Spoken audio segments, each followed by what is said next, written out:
हर किस्म के रूहानी जिस्मानी मसाइल और वज़ाइफ के लिए पीर इकबाल कुरैशी चैनल को सब्सक्राइब करें। पीर इकबाल कुरैशी। बिस्मिल्लाहिर्रहमानिर्रहीम।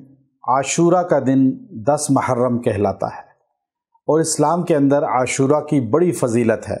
आप सल्लल्लाहु अलैहि वसल्लम ने फरमाया, शहर रमज़ान के बाद अगर कोई फजीलत वाला रोज़ा है अल्लाह के नज़दीक या महीना है तो वो मुहर्रम का है।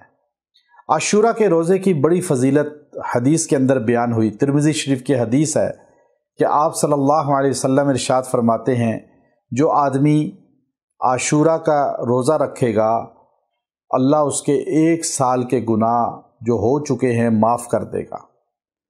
1 साल के गुनाहों का कफ़ारा बन जाता है आशूरा का रोज़ा। आप अलैहिस्सलाम मदीना तशरीफ़ लेकर गए तो आप सल्लल्लाहु अलैहि वसल्लम ने देखा कि यहूद आशूरा का रोज़ा रखते हैं। आपने पूछा, हज़रत अब्दुल्ला बिन सलाम रज़ी अल्लाह ताला अन्हु यहूद के आलिम मुसलमान हुए उनसे, तो उन्होंने फरमाया, या रसूल अल्लाह, 10 मुहर्रम को हज़रत मूसा अलैहिस्सलाम फ़िरऔन के मज़ालिम से कौम को निजात दिलवा कर दरिया से सही सालम बाहर निकले थे, फ़िरऔन गर्क हुआ था, हम शुक्र का रोज़ा रखते हैं। आपने फरमाया, हम मूसा के ज़्यादा करीब हैं। आशूरा का रोज़ा रमज़ान से पहले आप अलैहिस्सलाम रखा करते थे। वफ़ात से पहले आप फरमाने लगे कि अगर अगले साल में ज़िंदा रहा तो आशूरा के साथ 1 रोज़ा का इजाफ़ा करूँगा, या 9 का या 10 का, 10 के साथ 11 का। इमाम नववी रहमतुल्लाह अलैह ने इस पर बहस फरमाई कि पता ये चला कि रमज़ान के बाद अगर कोई फजीलत वाला महीना है तो वो मुहर्रम है, क्योंकि आप अलैहिस्सलाम ने ज़्यादा रोज़े शाबान में रखे रमज़ान के बाद, लेकिन अगर आपको ज़िंदगी मिलती तो आप ज़्यादा रोज़े अमली तौर पे मुहर्रम के रखते। इसलिए आशूरा का रोज़ा रखना यह अल्लाह के यहाँ बहुत ही महबूब अमल है। आप आशूरा के दिन रोज़ा रखें और इफ्तारी के वक़्त जो दुआ करेंगे आपकी कबूल होगी, वो तो हदीस से साबित है। लेकिन आशूरा के दिन आप इशा की नमाज के बाद, आशूरा का दिन बाद में आता है, रात उसकी पहले होती है, पहले जो रात है उस रात में आशूरा की रात को आप ये अमल कर लें। ये नबवी अमल है जो रसूलुल्लाह सल्लल्लाहु अलैहि वसल्लम ने अपने अहले बैत को सिखाया। चूँकि हम सहाबा से मोहब्बत करते हैं, अहले बैत से मोहब्बत करते हैं।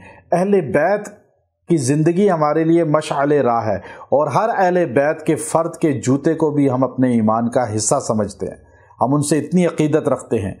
तो आप अलैहिस्सलाम अपने चचा के घर गए, अब्बास रज़ी अल्लाह ताला अन्हु के घर, और आपने अपने चचा के दरवाज़ों के 2 पार्ट थे इस तरह पकड़ लिए और पार्ट पकड़कर आपने फरमाया, मेरे चचा अब्बास ये अमल दे रहा हूँ, ये अमल इख्तियार करें, आपके घर में कभी गुर्बत नहीं आएगी, खुशहाली ही रहेगी। और वो अमल हमारे नबी ने अपनी ज़बान से अहले बैत को सिखाया, और वो अमल क्या है? अल्लाह अल्लाह रब्बी ला उशरिकु बिही शैया। अब्बास फरमाते हैं, मैं ये अमल करता हूँ, मेरी औलाद में भी बरकत आई कि 600 साल उनकी औलाद ने हुकूमत की है, बनु अब्बास ने। औलाद को बादशाहत मिली, औलाद को बरकत मिली, तादाद इतनी कसरत से अब्बासी आज कितनी दुनिया में हैं, और अल्लाह तबारक व तआला ने इज़्ज़त वाला बनाया, दौलत अता फरमाई। ये बरकतें सारी इस वजीफ़े की हैं जो नबवी ज़बान नबूवत से अहले बैत को वजीफ़ा मिला, और हम ग़ुलामाने अहले बैत हैं। और जो भी अहले बैत की मोहब्बत के साथ इस वजीफ़े को करेगा, इंशाअल्लाह उसको अल्लाह ताला इन सारी नेमतों के साथ एक नेमत ऐसी देगा जो ख़ास है, जो हदीस में आती है, अल्लाह उसका ख़ात्मा तौहीद पे करेगा, ईमान पे करेगा, उसे शहादत भी अता करेगा। अहले बैत के घरानों को शहादत मिलती है, यह हमें पता चला कि जो भी अहले बैत के बड़े हैं अल्लाह ने उनको शहादतें दी हैं, उनको इज़्ज़तें दी हैं, आज भी उनकी मोहब्बत हमारे दिल में है। तो ये वजीफ़ा आप आशूरा के दिन शुरू करें, लेकिन एक दिन नहीं करना, اس کو آپ نے پورے 40 دن کرنا ہے اور 111 مرتبہ عشاء کے بعد پڑھنا ہے اللہ ربی لا اشرک بہ شیئا، اور آپ دیکھیے گا عزت آپ کو ملے گی، بلندی آپ کو ملے گی، آپ کی اولاد میں برکت ہوگی اور رزق وسیع ہوگا اور توحید پر خاتمہ ہوگا۔ وآخر دعوانا ان الحمد للہ رب العالمین۔